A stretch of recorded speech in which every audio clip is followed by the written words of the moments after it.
we're on. Oh, here we go. Hey, everybody. It's Laura Eisenhower. I'm joined today by some very special folks, really good friends of mine, actually. Dr. Sharnael, Craigwalker, and Seth Leaf Pruzansky. And we're going to talk about the difference between religion and spirituality, and just kind of like really delve into, this kind of topic, and just really hearing from the minds of great, wise individuals here. And so why don't we go around, and if you could just share a few words about yourselves to give people some more familiarity, even though I know most people are very familiar with you that are tuning in today. But let's start with you, Dr. Sharnael, then Craig, and then Seth. And then, I'll start shooting out some questions about the difference between religion and spirituality. Awesome. Thank you for having me and us, and super excited to get to know Seth a little bit more. I know you speak really well of him. My background is I've always been very spiritual. I did not grow up in church or any kind of religion at all, actually. Was having encounters on a regular basis at a small age, and wasn't until much later at 13 when I moved to the south of Louisiana, of the United States in Louisiana, where pretty much everybody is very in church, or at least was at that time. And so got kind of indoctrinated into some of that, and went to Bible school and seminary, and actually did ministry for years. Got some, had some signals and dis-ease going on in the body, went back to medical school and finished up a doctorate in naturopathic medicine. And, always been fascinated with the supernatural, quantum physics, creating. And, since a little girl, because of these encounters that I had, I was actually a part of some projects as a kid with Montauk and some other things. So there's just kind of a lot of things here to go into. But this is where I am. And now it's just about truth. For me, it's about love. It's about truth. It's about making all the right choices and bringing our best in this season that we're in, and helping as many people possible to remember that truth. And whether it's regard to health or mental or spiritual or physical, whatever the situation is, government, entertainment, education, all of those things. I'm just looking to be a vessel to bring service and love and truth in the best way that I can. And you guys are doing amazing in that. That's why I love all of you. Oh, awesome. Thank you so much. Great. What about you, Craigwalker? Tell us a little bit about your background and maybe in the context of the show theme. Yeah, contrary to what Sharnael said, I was born and raised in complete and utter Christian fundamentalism. I don't criticize that per se. We'll talk more about it as the conversation goes on. But, I went to Christian school from being age 3 to 16. So I had a Christian education, church every week. I'm a musician. I played drums in church from being a boy.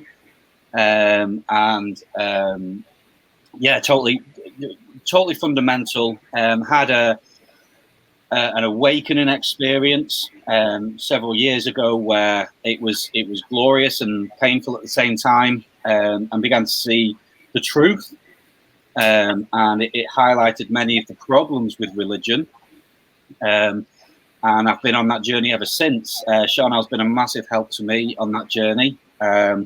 She's taught me a lot in what she does, etc., as well as people like yourself, Laura. I jumped into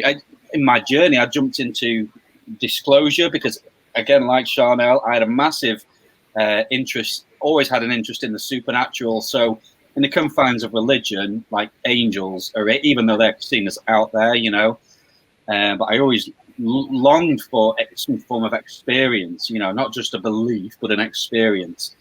And that's kind of marked my journey my whole life. And I kind of, so I jumped into the disclosure and extraterrestrials, UFOs, the truth about governments, their involvement, all that kind of thing. And then, bizarrely, the former beliefs kind of linked in really well with this stuff, with regards to extraterrestrials and things. Again, we can discuss this as we go on, but yeah, I mean, I run a crystal shop with my wife, so I'm into that level of spirituality. Crystalfalls.co.uk. Yeah, I just absolutely love connecting with people like yourself. I consider myself a student. I am not a master at all. I'm always learning, always willing to learn, and I love listening to people's experiences and what they've got to say. And I'm absolutely honored to be a part of this discussion. So thank you. Awesome. So wonderful to have you here. And what about you, Seth? Well, first, I just want to say I'm honored to meet you, Dr. Sharnael and Craig. I don't know, the thing just cut out. Is that not me? You guys still hear me? It's okay. Yeah, it's good. Okay, all right. It cut out for a second, so I'm sure. Super honored to be here with all of you. Laura and I have done a bunch of stuff together, and I think we are at such an amazing point of time. And these connections of individuals that come together at key times are really, really something to look for. And I'm excited. So I just want to put that out there. Me, my background, I'm probably what you consider a dreg of society, right? If society was going to judge me, I'm a loser. I'm somebody who has been to prison, been through drug addiction, been through all kinds of problems. But all of these things were even as painful as they were such catalysts, they were such gifts, because it gave me the opportunity to observe, I guess what you could call the core fundamental issues within my own perception of reality. And it also gave me the opportunity to observe other people and how aware of their own awareness they are. And so over the years, this just accumulated and it built, and it just gave me a unique insight, I guess you could say. So that's really it. Awesome, Seth. Well, just a little bit about me. Oh, man. Yeah, I grew up with a Catholic father. My mom wasn't religious, but he didn't really push it too hard on us. We would go to church and I would kind of telepath with the Christ figure and just be like, what's going on here? I have some really interesting stories that took place when I was at church. I actually went to a convent when I lived in England at the age of 12. And it was a very rundown kind of convent. It wasn't like, anything ritzy. And with a bunch of nuns, and we'd have to sing and sort of be in this sort of religious sort of energy. But I always felt spiritually free. And I, respect religion and this and that, but I never really resonated. And I made that pretty clear along the way, but I was never really rebellious. I just saw a much bigger picture. I would kind of like reflect upon the greater history behind how religion even came about. And is this even in alignment with the Christ teachings? I would just question it all and question it all and question it all. And so it got me on a major path of curiosity. And man, I wish I could tell some of the crazy stories, but I don't want to take up too much time. But what was interesting is my father was a barrister in England and speaks 7 languages, was born in Egypt, very, very intelligent person. But he was so heartbroken when my mom and him split up that he actually became a Catholic priest and got permission from the Pope to be able to be a priest, even though he had children. So that was a really interesting thing. Him and I have always been close. He really never pushed it on me. He saw all these issues with the church and brought a lot of light to that institution and was always kind of like going beyond the limitations that religion can present, and has always respected my spiritual freedom and has been a wonderful father. Obviously I didn't live with him. He was at a rectory. It was very interesting to grow up with a father who's a priest. He's still alive and he's going to be visiting. But yeah, so that's kind of my background. And he knows that I don't go to church. He'll try and push me in that direction here and there, or like Kevin and I should be married in the Catholic Church. But the subject gets dropped real quick and we just focus on love. And he's a beautiful, very high spiritual being. But yeah, I don't see eye to eye with religion and dogma personally, but I'll leave it at that. So yeah, kind of on that note, what are your guys' thoughts? I mean, there are a lot of people that might say they're atheists or not religious, but there is sort of a religious programming that people unconsciously might be carrying on some level. I mean, what can you like speak to about the impact of like religious programming versus feeling maybe a sense of spiritual freedom? Starting with you, Dr. Sharnael. I think that people just are where they are, and I respect people where they are. But the thing is, you don't know what you don't know. And so my biggest gift, I guess, is to helping, kind of to activate that curiosity. And, I said this earlier on another interview, like I was literally getting to the point where it was like, I don't care if you tell me Cookie Monster is my real father. Like, I just have to know like what truth is. And, sometimes like Craig had said, I loved how you expressed it. It was a bit, it was like, what's true? When you start unraveling what you've been told or what I bought, and then it's like, oh, please just don't touch that one. Okay, let that be real. Oh wait, no, let that be real. And so there's a bit of, I guess not pain, but it can be pain, like Craig said. But it's just like you start. For me, I think what it did for me was like I kind of felt dumb in a way of just like, oh my gosh, like, what else is there, and how did I even get to this point where I just, it's interesting because there was actual times during the whole process where I was questioning, like when dreams were bad, to talk about dreams or tattoos or astrology or crystals or music in the church, for God's sakes, or just even your gender. I wanted to be in ministry because I knew I wanted to be in service from the encounters that I had as a child.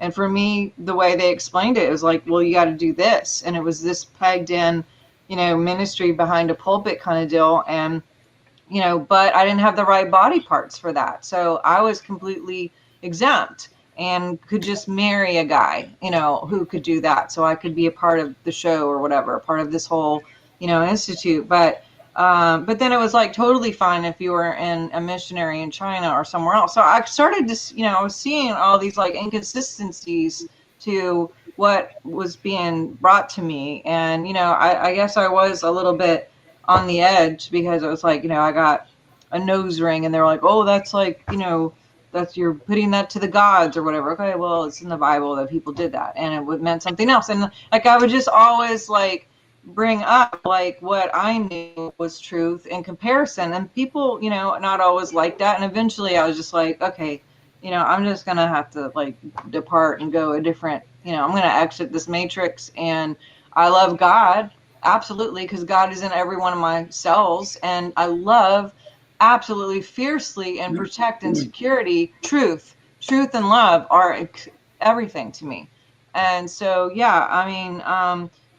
just having the courage, I would say, to look beyond what we've been told, having that courage and that curiosity, the courage to have curiosity in the middle of wherever you are is a main key for me.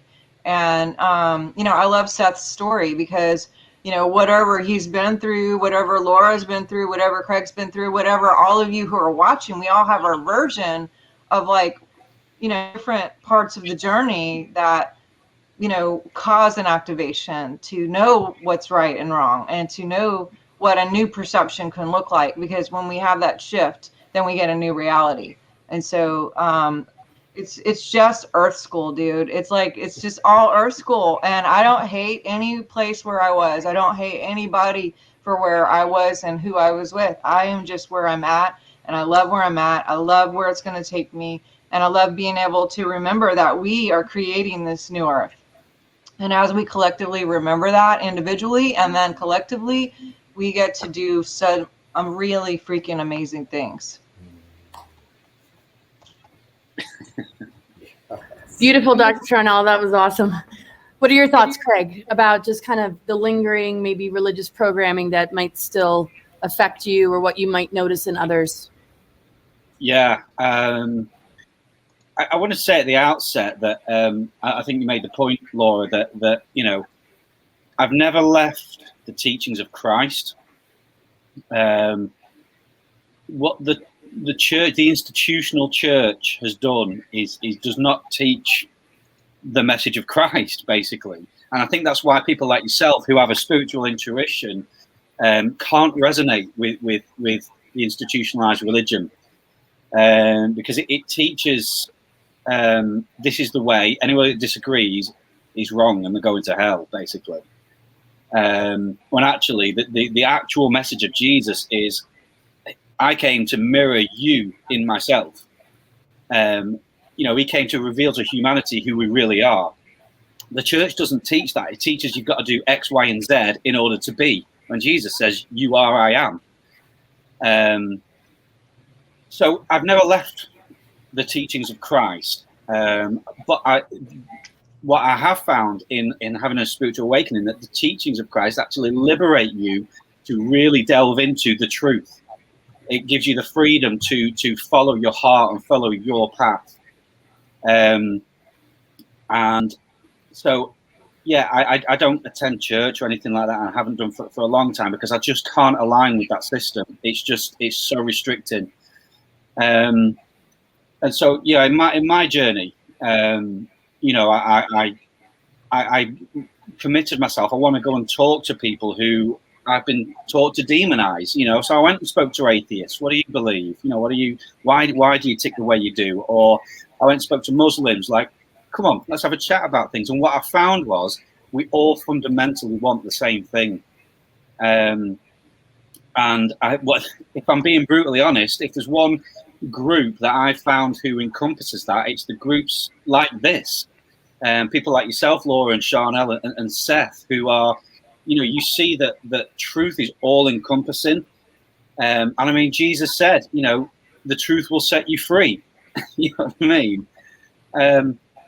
So I love talking to people who think differently to myself. I love talking to people who see things differently to myself, because I think that's how we grow and that's how we learn.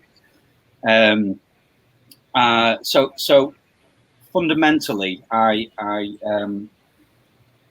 have a big problem with the mind control that is religion, because it restricts you and it doesn't liberate you into fulfilling your potential. It's very boxed in. And it's interesting to say that system is actually crumbling by the day. For many years, I don't know what it's like in the States. I know it's quite big there, but church attendance over in the UK is just diminishing, like, by the day. Not that people are becoming less spiritual or anything like that. It's just people are seeing this is crap. What is this? Why are we doing this? So yeah, I think the mind control is. I'm a pretty headstrong guy. I don't know if you've noticed. I can be quite stubborn. It's my nature, and it was very painful to admit I was wrong.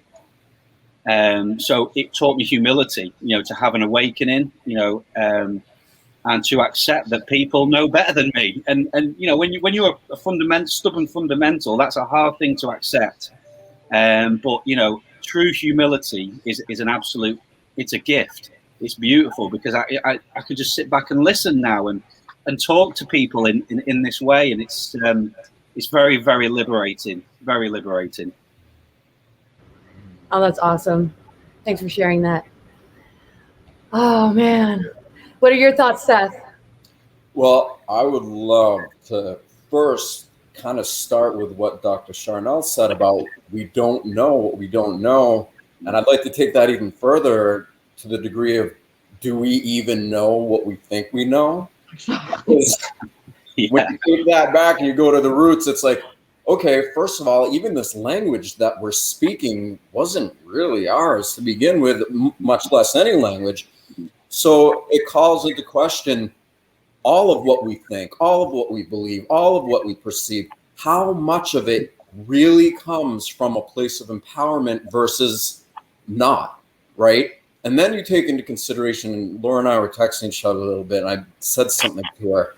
When you think about it, the most priceless commodity, quote unquote commodity, there is human attention.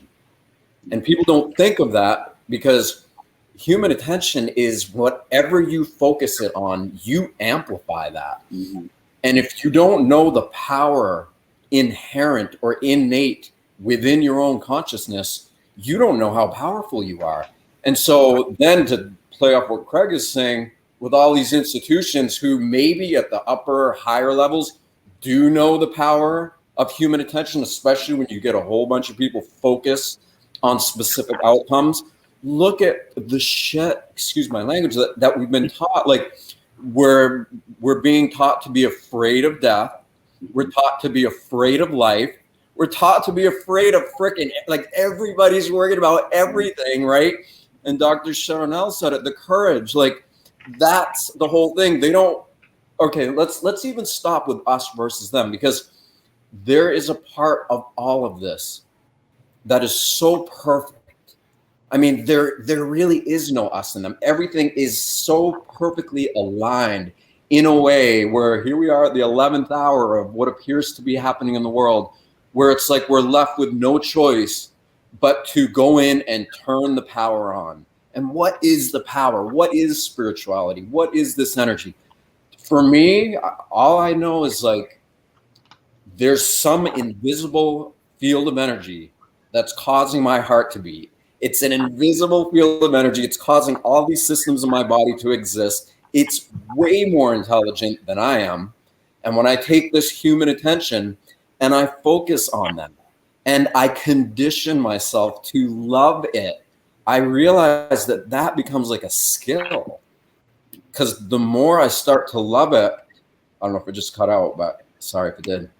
The more I start loving whatever this invisible force is, the more I amplify the potential of that in me, the more the systems of my body start to just activate and turn on and balance themselves out. And I'm not afraid at all. I'm like, yeah, let's do this. Come on, let's get everybody together. We all deep down really love each other. We all want this bright, healthy, sustainable new world. But the way we've been going about it obviously doesn't work. So it takes getting into this place of radical honesty, right? And accepting, like, what do we know when we are going into all these, you could call them traps, or these distractions of the mind thinking it knows all these things, right? When if you just sit back, relax a little bit and breathe, all of a sudden you find that whatever this thing is that's causing the heart to beat, it becomes conscious that we're conscious of it. And then it guides you. And if enough of us start getting into that place where we trust our first sense, the heart, the intuition, then we're all leading together. And we're all, because we all want the same thing, like you said, Craig. Ultimately, there's very few who don't want a better world, you know, and they're just lost. And that's okay, you know. So that's my 2 cents. Oh, that's awesome. Yeah, I'm just going to, share a few words. As far as like maybe the residual sort of programming that comes from religion, what I kind of notice is just a general kind of imbalance, infiltration, separation, patriarchal programming. A lot of it comes, through religion. Why is there such imbalance? Why are there only like male priests? Why is it so hard to be an empowered female? And I'm not saying that's all religions, but at least some of the main ones.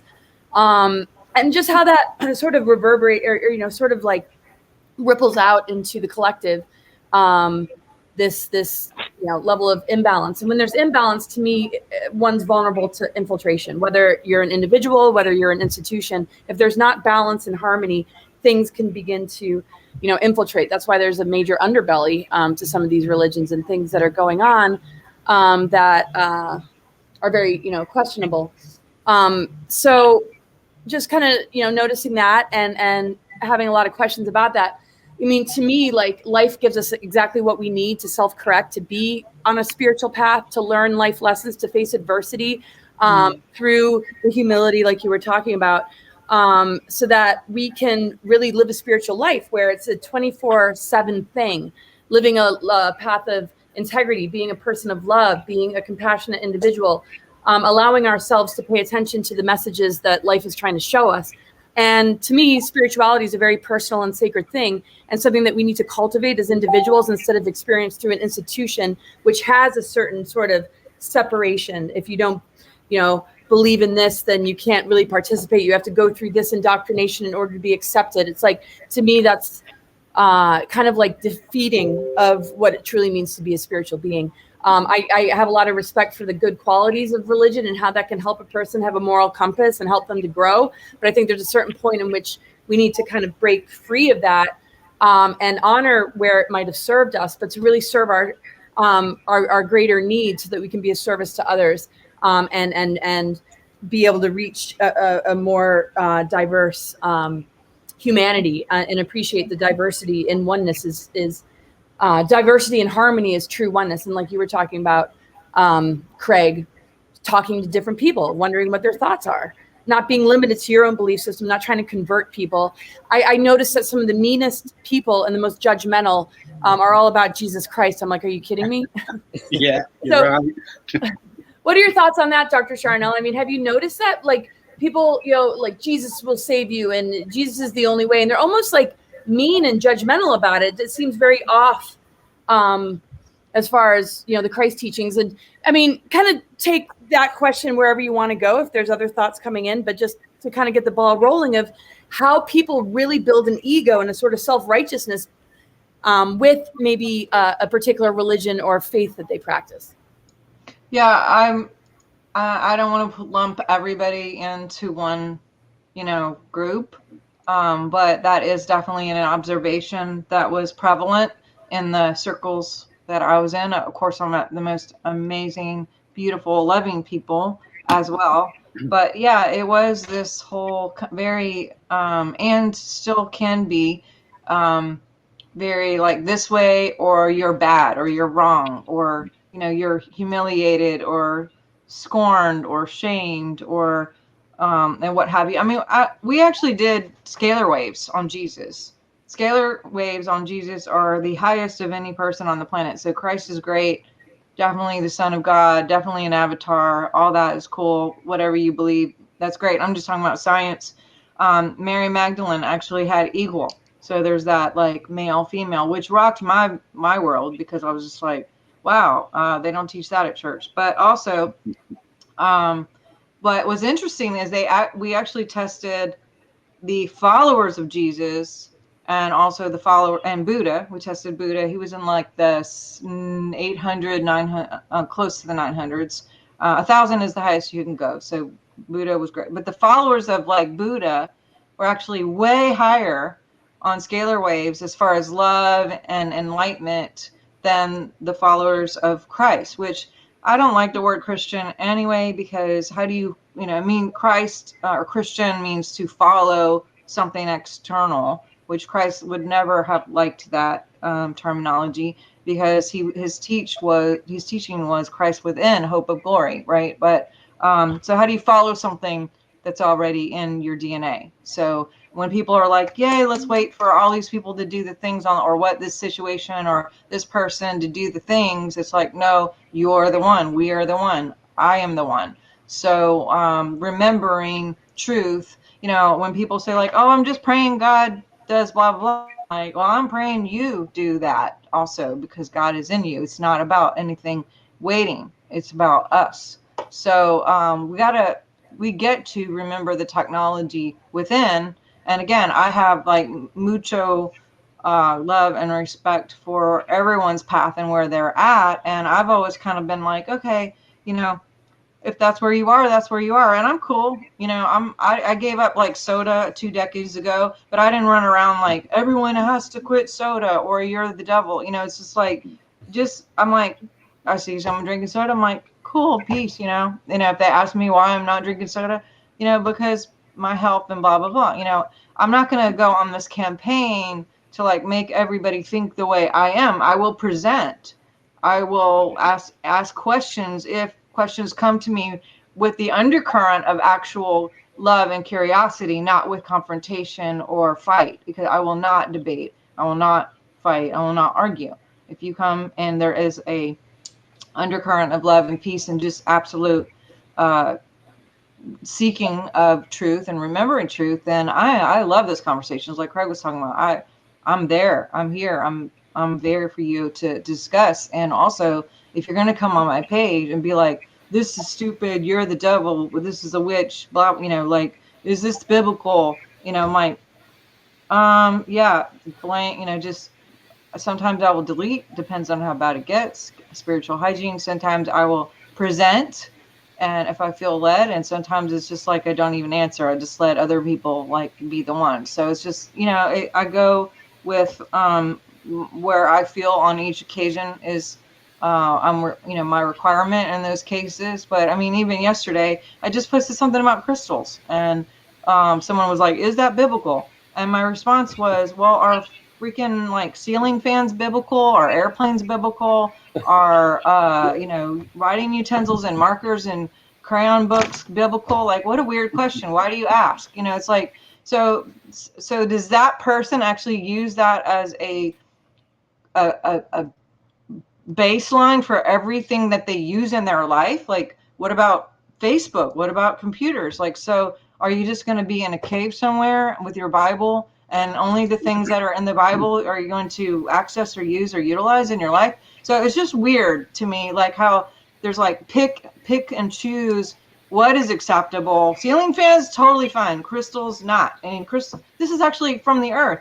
Ceiling fans are man-made. It makes no sense to me, but it's like I try to like answer in a way that's like loving, and also maybe open the door for a conversation for someone to sit back and go, oh yeah, you know, ceiling fans aren't in the Bible. Geez, I never thought about that. Maybe I should rethink this. And sometimes I get great responses. Like today, someone said, with my response said, looks like I opened a can of worms. I'm definitely going to do my research. And I was like, yay, good one. Also, you know, but versus like, you know, when they're coming back with that, and or just mean stuff like Laura was talking about, just mean. It's like, don't be mean. Like, just you're ruining the reputation of Christ by doing that. Like, if you're such a Christian, then that taking his name is a covenant for taking his character on and being the love consciousness, not, and being truth consciousness, not to be better and to look down and to, you know what I mean? Like, it just creates more division that's unnecessary, because as Seth said, separation is an illusion. We are all one. There is no separation. Every one of you are me. We're all just me. So even when she's arguing, it's like really me arguing with myself and just showing me that there's something still there for me to smooth out and work out and like transmute and surrender so I can have more room for God. That's me. But nice. Beautiful. That's awesome. Well, Craig, what are your thoughts? And maybe, you know, where do you see maybe religion mixing with politics? Like there's some things that kind of like end up in the political realm that might be based in religion or even the lack of religion and sort of the antichrist kind of stuff like we're seeing with the cabal and deep state and some of these agendas that are rolling out right now. What are your thoughts? How long have you got? Yeah, I mean, the fact that politics and religion have merged is just so wrong. I mean, Jesus as a person completely exposed the political and religious system in his day. He was neither, and they both hated him, you know, because his message was love, and transcending that system as well. But in my observation, I find, particularly with the intense political situation we found ourselves in over the past sort of several years, people on either the left or the right create a Jesus in their own image. It's like Jesus would be a liberal, Jesus would be a conservative, or Jesus would wear a mask, Jesus would get the vaccine because he loves people. I'm like, you're all stupid, you're all ridiculous, you know. How dare we reduce Jesus to a political figure? How dare we reduce him to a religious figure? You know, the majority of Christians are worshipping a false idol in the image of a false image of Jesus. For that very reason, it's. I mean, going back through history, it was we just had a chat with Elena Danan actually a bit ago, and we briefly mentioned about how the Roman Empire was crumbling. There was a massive spiritual awakening going on. And so the Roman Empire under Emperor Constantine adopted Christian thought as the state religion in order to control it, because they were losing control of these spiritually awakening people. And so then that's where Christianity as a religion was founded. But Jesus never came to start a religion. He came to end religion. There shouldn't be a religion in his name, because he is the end of it all, according to his own teachings.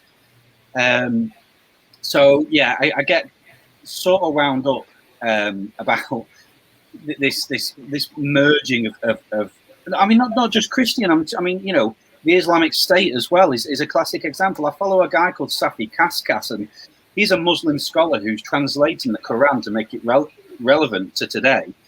And he is an amazing guy. He does passages in the Quran and passages in the Bible and shows how they correlate with each other and how they're not supposed to be against each other at all. And I mean, I recommend people find him on Facebook. He's a wonderful guy, really enlightened guy. And he's a Muslim.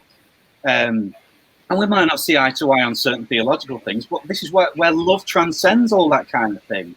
Because you know what? He is reaching out to Christians saying, we're not that different. Let's be friends, you know. And I'm like, I am so on board with that, you know. And he has some really interesting discussions on his page. And he's helped me overcome my own prejudices towards Islam and towards Muslims. Because, you know, they don't all want to bomb us. They don't all want to kill us. That's a cabal manipulation. You know, certainly politically, as we well know, ISIS was funded by the deep state. They wanted to create a war in the Middle East, and they needed our support to do it. So they demonized Muslims and, you know, faked an attack on 9/11. Can I say that? And the rest is history.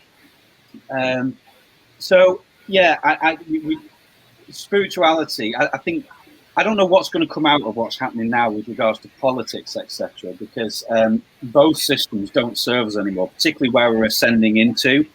You know, Christianity is as a religion is just fizzling away because people are waking up, and it's not diminishing the teachings of Christ at all. It's actually, religion has suppressed the teachings of Christ because his teachings are so inclusive and so all-encompassing of everybody on the planet. We are all one. That's his message. His last prayer on earth was, Father, I pray that we would be one. We would all be one. And I believe that prayer was answered. We are literally all one. I don't care about your religious faith. I don't care about if you're an atheist. You know, we're one. And when I see you, I see myself. You know, this is the true Christ message. And this is not what Christianity teaches. So, yeah, I guess to answer the question, this is where politics and religion have really, really harmed us as a species. And it's time to grow up and transcend it and bring in something totally new. I don't know what it is yet, but I feel it's coming. Oh, yeah, totally. Oh, that's awesome. You know, and as you were talking, I was just thinking about, you know, most people growing up in religion, they don't hear about Sophia. They don't really hear about Jesus and Magdalene as a sacred union, like vessel, or, and that template within us that can be activated through understanding how to harmonize this within ourselves so that we can actually upgrade our DNA. And that's so crucial, and totally religion does suppress it. What are your thoughts, Seth, between just kind of like the two questions posed to both these folks? What was kind of coming through based on what you've just been listening to? Well, it seems like the idea of crystals is really relevant to this conversation. So I love the idea of Christ consciousness, the crystallization of human consciousness, right? But what does that even mean? Even that's theoretical. So when we talk about what the potential of the crystallization of human consciousness means, isn't the two main tenets of Christianity, and again, I don't know, but somebody, you know, correct me if I'm wrong, to love thy one God with all thy heart and soul and love thy neighbor, isn't that really like what it's all about? And those really, right? Okay, so but how many people do that, right? If it's that simple, why is everybody, if we're arguing, if we're doing all this stuff, it means we're not really facing our own shadow, which means we're not doing the internal crystallization work. What does that even mean? there is an internal alchemical process that we are responsible for engaging, initiating, and sustaining, that comes out of loving whatever it is that is gifting us this opportunity to live. The more we love that, the more we amplify the presence of that in our being. And if we keep doing that and keep doing it, we have 98% junk, they call it junk DNA, unactivated DNA in us. In nature, there's a universal law, use it or lose it. So if a species is evolving and they're not using their DNA, it evolves out of them, but not us. It stays with us. Why is that? That's because when we get into this and we love whatever it is that's in us, we turn on new potential. We act. Uh-oh. Oh, you're frozen, Seth. Oh, I was in a flow then. I was really enjoying that. Oh, I know. We'll definitely circle back to him.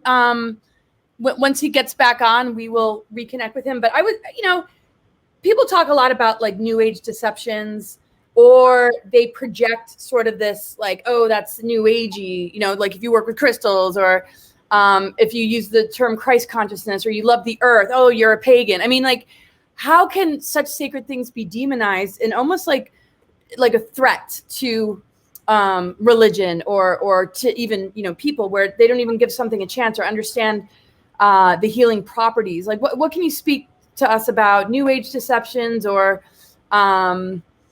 your definition of Christ consciousness, or what you see with the demonization of the feminine, or the projection of paganism, or being a hippie? I mean, anything kind of coming through based on what I just shared, and we'll kind of move to that after Seth. Come back to us and finish your flow. You were frozen for quite a while, so if you kind of know where you left off. It doesn't matter. I literally just start wherever I am anyway. But it was awesome. I was really into it, and it froze. Oh, I know. Keep going. Maybe I'm just too much. You know what it is? It's essentially, we have this organic technology, and Dr. Sharnael said that. There is this organic technology inside of us that we alone are responsible for activating. And when we do activate it, then the innate consciousness, which you could say is God, when it sees that we're willing to put in effort in our own growth, it meets us and it works with us. But it's not going to do it. We can't just be like, oh yeah, screw you, and oh, screw that, and oh, I'm going to live for myself, and oh, I believe in Jesus, so I'm saved. Really? Because I know a lot of people who are like that, and they don't seem to be living virtuous lifestyles of compassion, So what I've noticed is, as a result of being in these horrific situations that I was in that were great, I just did this over and over and over. I just went inside and I loved and I loved and I loved. And I realized how all the internal systems of the body are connected. And this love that I'm generating, that is a skill that we can all get a lot better at turning on and off, turns on all the other dormant aspects of our own perceptive awareness. And pretty soon, you're not feeling like this confused human that has no idea what's going on. You begin to recognize yourself as this crystallized consciousness that is online. And I'm not talking about the World Wide Web. I'm talking about the unified, universal web of expanding consciousness, the web of life. When you become aware of what it is that's causing this to be, you also become conscious of what has prevented you from recognizing that. And that is you becoming conscious of what you are resisting, right? Because what we resist persists. When we're distracted and looking at all these other things, we're not really doing the work. We're not going inside, and we're not creating this crystallized state of being, this Christ-like state of being, or whatever you want to call it. We're focusing on distractions that are very much geared to get us to take this attention and focus on artificial stuff. I'm voting for something different. I'm voting for focusing on activating all of this and inspiring others to do the same, because I've watched that disarm brutal predatory, violent people, it's completely disarmed them. Because when you are in that place of courage, of love, you are feeling the unlimited aspect of what you really are, not who you think you are.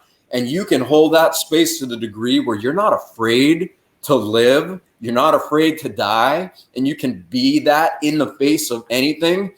Those who are holding guns or doing whatever or threatening, it disarms them. Imagine if a bunch of us were doing that. Probably wouldn't take that many. Things can change pretty quick. Nice. Thanks for sharing that.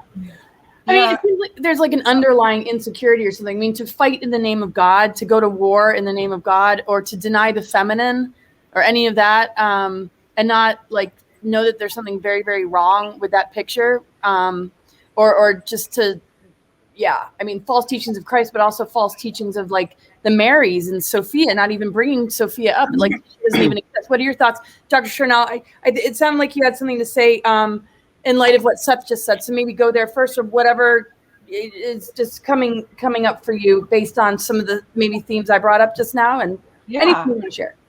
Yeah. Well, I mean, talking about the junk DNA, Laura and I, we've talked about this a billion times in a billion interviews. And, you know, as a naturopath, you know, I love what Seth said about it's our responsibility to be responsible to activate those things. And to activate the DNA, I mean, there's different ways to do that, but nature is a big part of that. Being in nature, there's so much code and activation in nature, and grounding and crystals and oils and plants and just being outside in the air and in the sun, and, you know, but minerals are huge activators. And what I've found is when, you know, I think they are changing the food, changing the air, you know, telling you stay inside, you know, all the stuff they want us to follow in this narrative to keep from that activation, to keep that DNA on the 3%.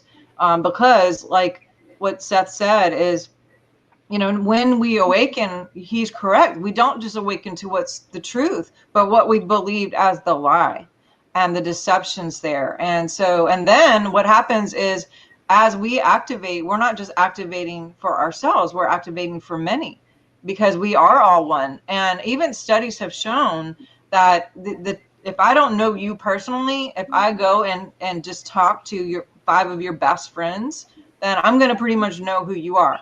And the more you hang out with those people, the more you become like those people, because the field will engage and emerge, and you just start taking on their code. And it's just science. That's what happens. There's that exchange. So, you know, if you don't like where you are, you know, get new friends, move on a new block, like go, you know, if you're curious, you know, step out, have that courage again that I spoke of, and go outside the limits of what you maybe thought was true. Or, you know, I'm not afraid. I am changing so quickly, moment to moment to moment. I mean, I've had people who will present, you know, this or this, and it could sound so far-fetched to me, and I'd be like, well, right now it doesn't resonate, but I'm not saying that it won't in 5 minutes, because I really am not loose with beliefs at this moment. It's like I have my main, you know, love and truth. And also, nothing surprises me anymore, because it's just like there's just so much misinformation, and some of that is ignorance, like Craig keeps saying. And I don't mean ignorance like, oh my God, you're so stupid. I mean actual ignorance, like you are not aware of actual truth and facts. And then some of it is on purpose manipulation, control. So whether it's through different books or the narrative on television, or you know, the celebrity scene, or education systems, or politics, you know, whatever the thing is with the narrative, it's like this thing to keep that 3% down, even, or let's just, oh God, please don't let them get a 4%. Oh shit, like let's not get 5%. They might actually understand what's happening here. And I think they're a little bit crazed and, you know, nervous about the whole system, you know, just completely crumbling, which is why some people have a bigger, you know, realm or activator presence to be able to really shift some things. But I'm all down with just like everybody having, again, going back to that courage, and, you know, food and what we eat and what we drink. That is a major thing, because if you are just so convoluted with, you know, things that need to be detoxed, that crystalline body that, and this crystal right here, that is like amazing, that connects us to all, that connects us to source. If it's polluted by all the things, whether it's mental, spiritual, or physical, then it's more difficult to recognize truth, in my opinion. And the more that I have been conscious of, detoxing, whether it's people or food or drink or, my house cluttered or whatever it is, the more clean and clear and simplified, and then being in nature and connecting with that, it seems like there's a clearer path to not only hearing, but actually presenting without those fractured judgments on my own part to others, of just being like, okay, I'm good. Just, you think that, cool. It's awesome. And good for you. And I support where you're at, and just love people in bliss no matter what, because you never know what you may say or do or be, and in your place of just being, not doing, but being, that can activate the Christ in anyone that we contact, activate the truth in everyone that we contact, activate the love in everyone we contact. And that's just kind of where I'm at right now. And I'm thankful for my journey. I'm thankful for all of you guys who are doing your version of that. Everyone watching in these beautiful comments are just, oh my gosh, I just love all of you so much. Craig, I'd love to hear what you got. Well, I was just thinking, there was an echo. Yeah. Where's it gone? There we go. Oh. Anyway, it's time to make some music. Yeah. I was just thinking then, how as humans we're so prone to these attitudes of I know it all, because I jest and I antagonize, but like atheists, for example, atheism is a religion too. This isn't just about God. This is just about how we believe stuff and how we deal with information and make doctrine out of it. Because I mean, it's so easy to dispute and prove that a Darwinistic view of life is so scientifically, I don't want to say wrong, but it doesn't have the integrity of true science. And yet they'll go, no, you're wrong, blah, blah, blah, blah. And I'm like, you're doing the exact thing you blame the Christians or the Muslims do. You know what I mean? And it's like, it's almost like it's a symptom of programming, and it's the cognitive dissonance that we all experience, because we've all incarnated into this illusion that we call reality. And when you realize that we are the creator of it, we are the creator, the unified one creator is humanity. It's in us, through us. That's why I believe that everything that's happening now is happening, because that illusion is crumbling, and the dark powers that have controlled us are losing their grip on humanity as we are ascending beyond it. And religion is one of the main ways they have kept people in a low state of being, a state of dependency, a state of powerlessness. When all of these good people, even Muhammad to the Middle East and Christ and all these people have come to empower, that their message was one of love and empowerment. And now what I see is a generation of people like ourselves having this conversation, and all the people that are commenting and what have you. We are Christs in this world now, and we are here to raise the planet's vibration, and we're doing it. It's working.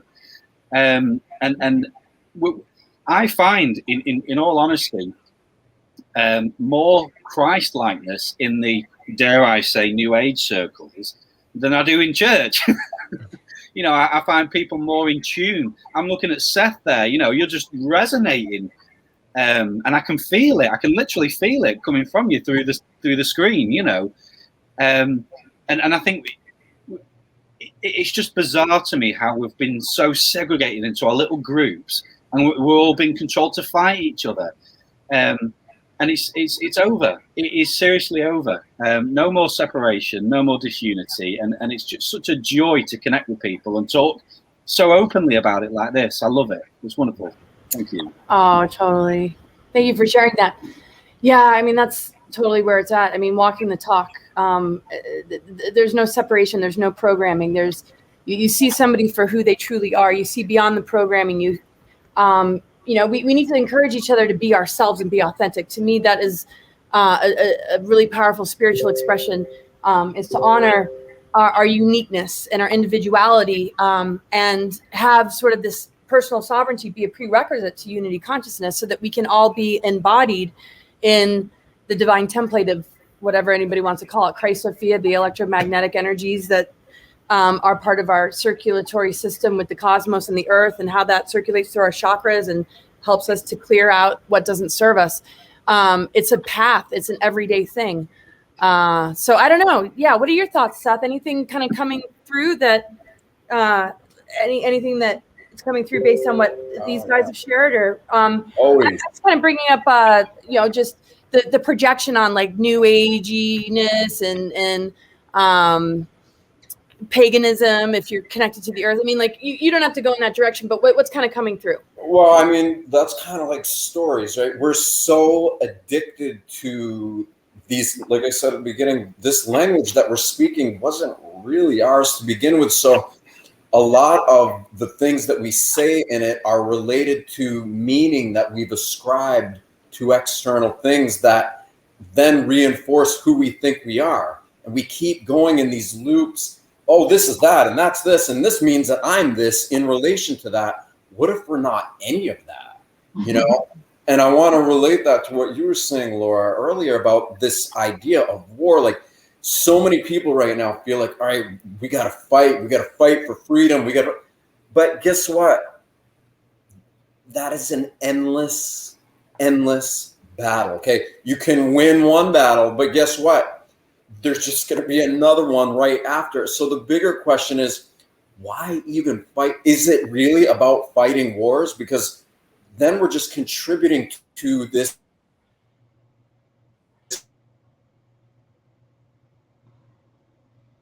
Not again. Oh man. Anybody want to just sort of look at him? He's frozen in the very spiritual position. That's funny. I want to jump in real quick. Maybe he's not Scots. Maybe he's just like having an experience like that. Right. I just want to say I liked how he talked about inspiration, because that word, and he keeps talking about word, and I'm a word like sleuth. I love to look at what words mean, and inspiration means to be in spirit. And if we can be in spirit, when we remember spirit within us, that's what can ignite and give opportunity for the igniting of others to be inspired. I think going back to the belief system and like holding on, when we do recognize, when we are awake and we start to realize and then present, sometimes people will be like, oh, and you try to have a conversation and they're like holding on to, like I think Craig had mentioned, like this fierce, like holding on to what they had been, seeing as right at the time. And it's so fierce at times that it's just like, I think it boils down to if we find out that we're wrong, that this idea that we've hold on to is wrong, then that makes us wrong. And it's like hard to handle that, oh my God, I was wrong. But for me, I don't give a care if I'm wrong. Like I have teachings that are way back, that I believed at the time that I've thrown in the garbage now. And I have come out when I realize that I'm wrong and saying, you know what, I believed this before, but I don't now. And I'm cool. And, sorry about that. I think as teachers, we have, more of a responsibility to be aware of what we're teaching and do a lot of research and dig in. So we're not bringing a bunch of people with us down off a cliff or something, but I think that part of that, like holding on to what beliefs someone may have is so, I don't know, like how dogma is an interesting word, because it's like I think of like pit bull, like holding on and clutching on with dear life, whatever belief system, but is mainly because if the belief is wrong, then that makes you wrong. And for me, again, I don't give a flip if I'm wrong. Like I'll be the first one to say I'm wrong, and I could be wrong about this now. I could be wrong about this in 5 minutes. I'm cool with being wrong. I'm cool with being presented new information and admitting, oh yeah, I was wrong about that, and just being okay, because that's, again, our school. Seth, did you want to finish? I don't know. Great work, Sharnael. There's something wrong with the internet here, but I didn't want to come in off topic to what you guys are saying. So, Right. Well, anybody, yeah, just jump in if. Then I'll say this: what Craig was saying about frequency, like you can feel it. We all are this. Okay, every single one of us is a living miracle. Every single one of us. The only reason why I generate so much energy is because I realized that I can. And then I looked at my life objectively. I'm like, okay, I can focus on this. I can focus on that. Or I could focus on this. And I'm like, well, okay, I'm going to focus on this. I'm going to not watch the TV or the whatever, I'm going to do things that don't feel like they're serving me. And I'm going to instead do things that feel like they are serving me.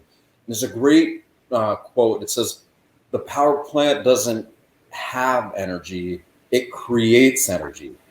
Now, that is such a real thing.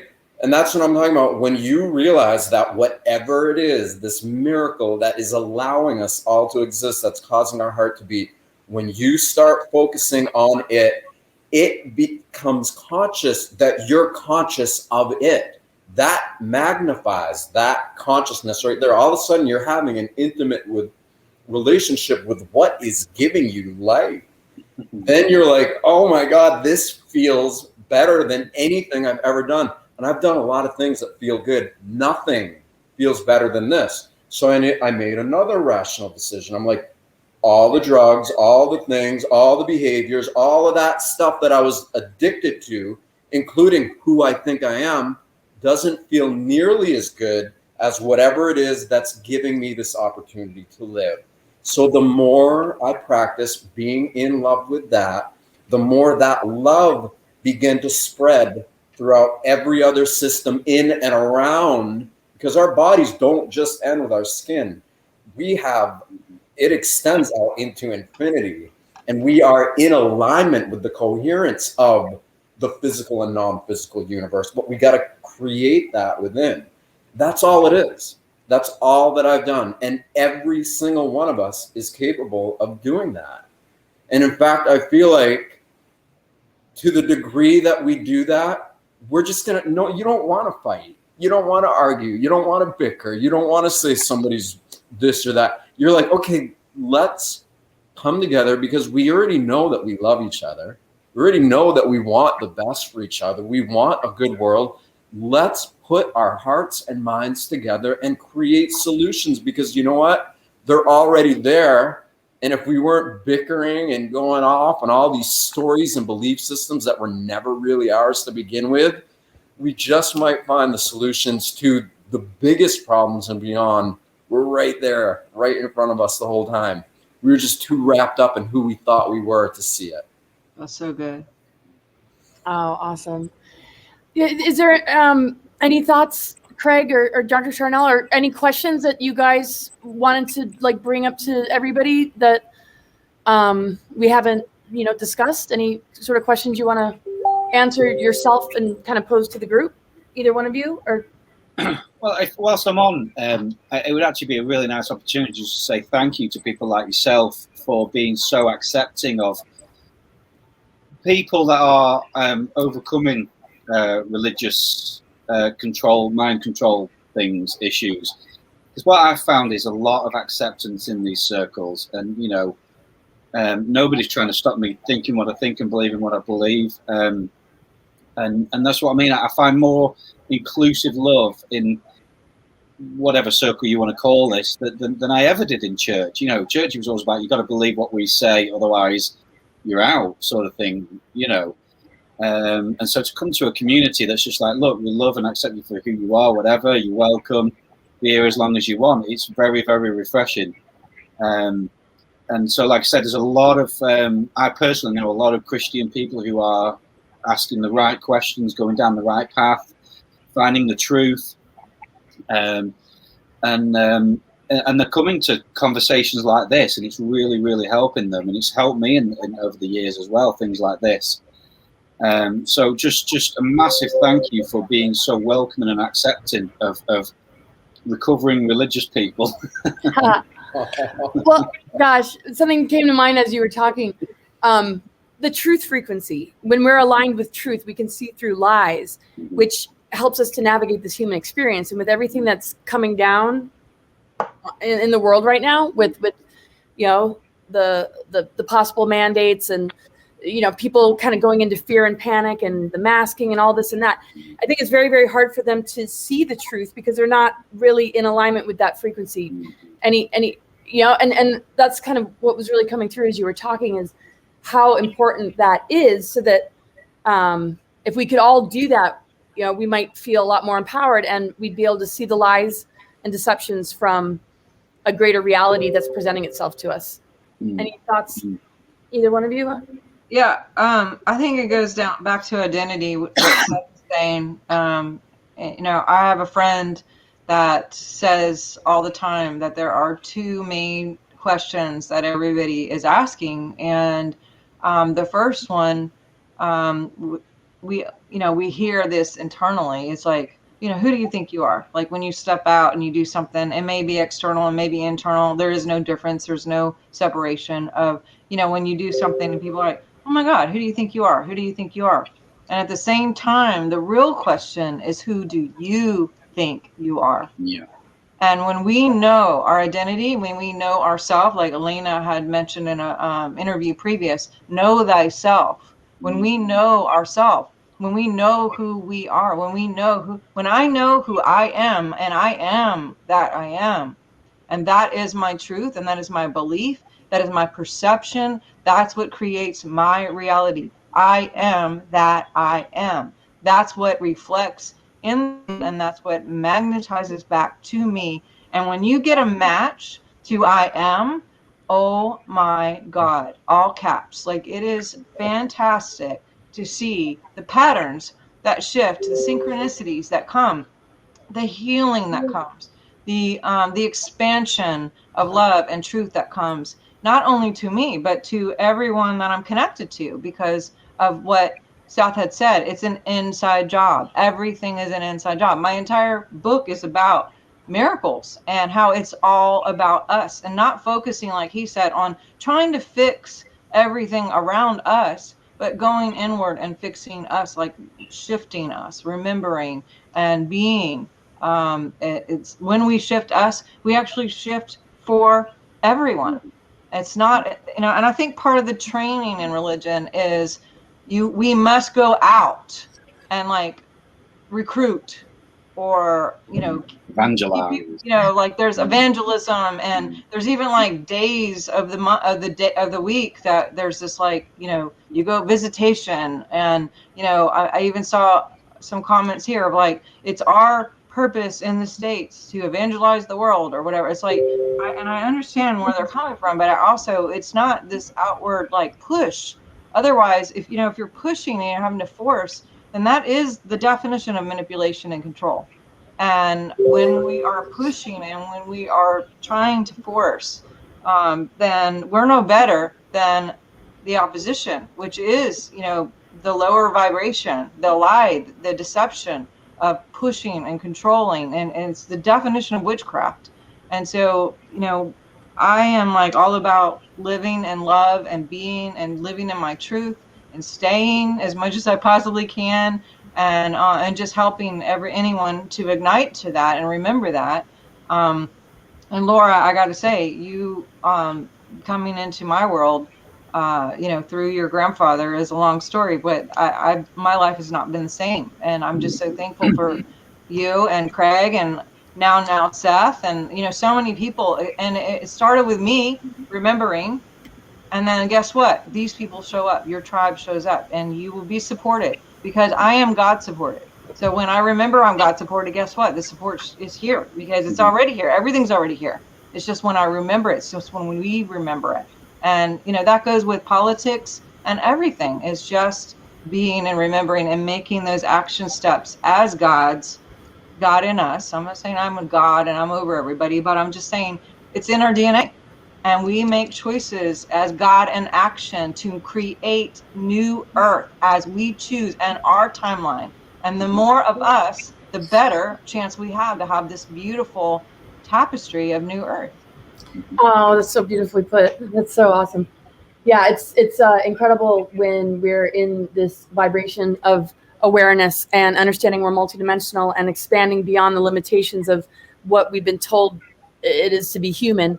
Whether we're raised under a particular dogma, religion, belief system, you know, whether there's ancestral patterns or certain programmings or political motivations that influence our choices and decisions. When we move out of the personality matrix and beyond sort of the ego and where these programmings impact us, we move into the soul and beyond, we're having a spiritual experience. We're attracting those of like mind. Synchronicities fall into place. Miracles happen, like your book so brilliantly like goes into depth about. And that's what's so incredible, because like Craig was saying, I mean, this to me is like church, but way better. We're all on spiritual paths. We acknowledge our spiritual path. We're in service. We have missions, and it's a prayer in action. It's not just expecting something to save us and do it for us. We are a living prayer in action, and the beauty is, you know, we get to find each other, and it's uplifted my life so much to have you guys in my world, like beyond. And to me, it's a reflection of something on a very high spiritual plane and level, because we live on a deep level of integrity with each other, and we hold ourselves accountable to walk that kind of path, and the mutual love and respect, you know, we really can count on with one another. And we know what it's like to be backstabbed, let down, hurt, betrayed. And I don't get any inkling that I have anything like that to worry about with you guys. So I'm really grateful as well. And thank you for your kind words. And Seth, any thoughts, or you guys have any questions that you want to share that we didn't have a chance to cover? Just kind of opening it up to. Yeah, I mean, I just want to also emphasize, hopefully it stays with this here, but even the dark stuff, right? Even the conflict, even all the things that we don't want to look at is spirituality. Yes. It's the way that we conduct ourselves in the face of it that allows us to become empowered by it or be disempowered by it. And it's okay if we're disempowered by it, right? But here's the thing, because if we are if we're seeing something that we don't like, or somebody, we judge it, or we see, or they're doing evil, and we're like, oh my God, oh my, to the degree that we allow ourselves to be stressed out by it is the degree that we give this miraculous power inside of us over to whatever it is that's disempowering us. But if we're like, okay, I don't like it, but I'm going to stay in this space and I'm going to observe it from this greater space because it's missing that. And if you do this, then you become conscious of what you were unconscious of, and it has a way of working itself out. And that's kind of the name of the game, is consciousness is this ever expanding phenomenon. And sometimes it expands into realms that we don't like. And that's when we have a tendency to like bypass or look away or do something.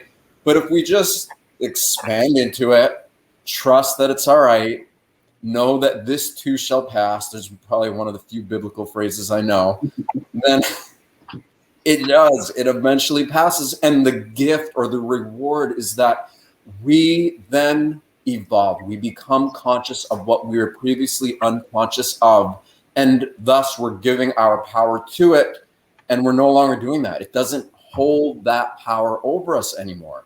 And so you said it, Dr. Sharnael, you said it, you said it, like we are uplifting each other by the exemplification of this. We said it in our own ways. And that's what we're doing together.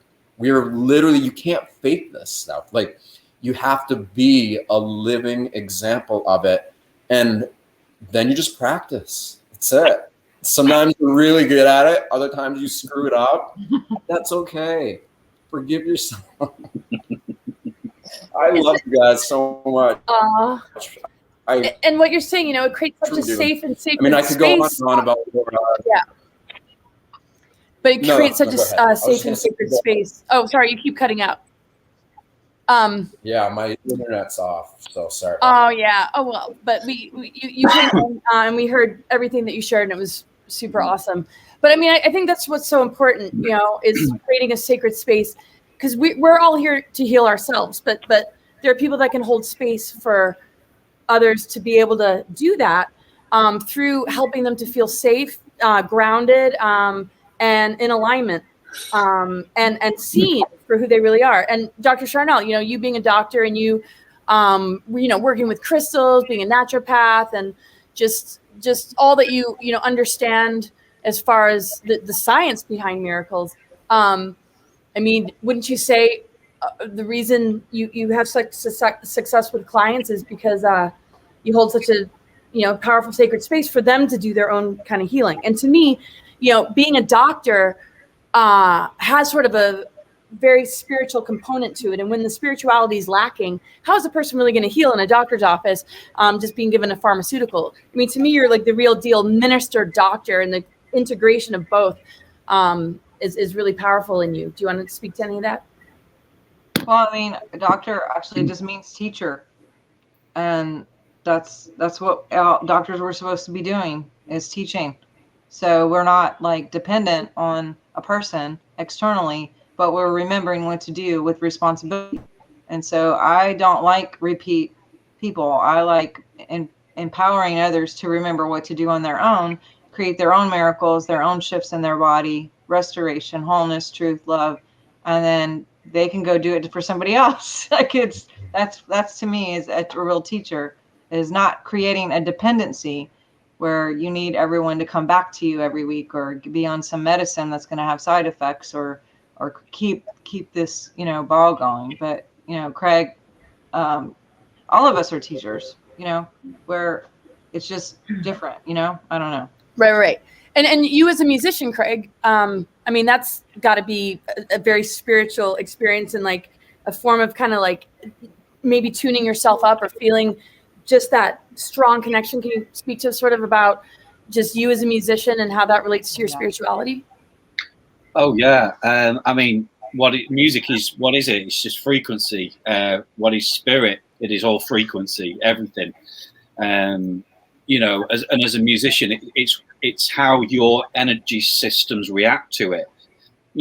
People don't realize that when you hear a piece of music that makes you go, oh, that feels good, they don't know what's happening to them. There is a scientific reaction in their energy systems, and it unlocks trauma. It brings healing. When you feel that, that chord change there was beautiful, or that rhythm's making me want to move a certain way. You know what I mean? You're having a spiritual experience. And these are things that we just take for granted, because we've got the music industry, and we all listen to music, and sometimes we don't really analyze why do we like music, Just to add to what Sharnael was just saying, I remember hearing once that the word educate doesn't mean to put in, it means to draw out. So you're drawing out of what's in people already, rather than putting something into them.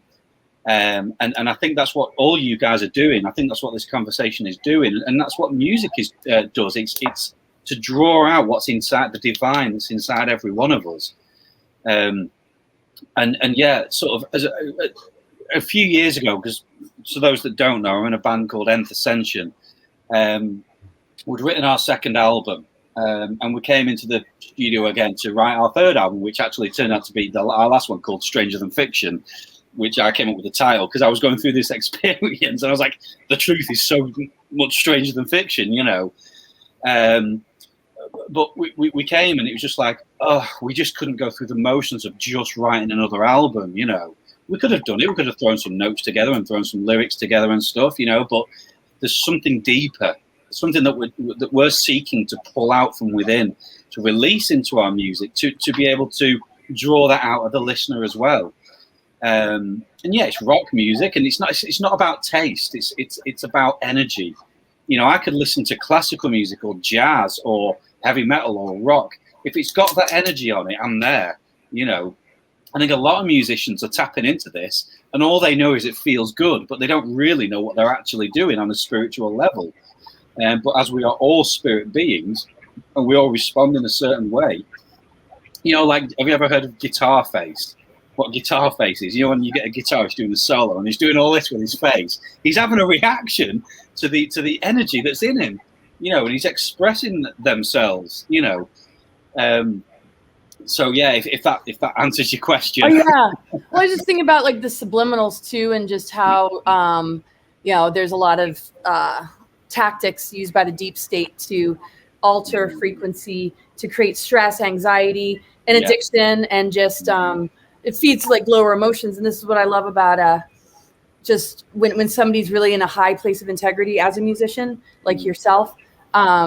Because it's sound healing. It turns it into sound healing. And Seth, I mean, you got an incredible voice, and you're a musician yourself. And I know we all are musicians, but anything kind of coming through from what Sharnael and Craig were sharing that you want to share with us? Yeah, let's start a band. Yeah. Let's do it. That'd be awesome. You know what? Yes, rhythm. Because it's all frequency, it's exactly what Craig said, but that heartbeat, right? That rhythm.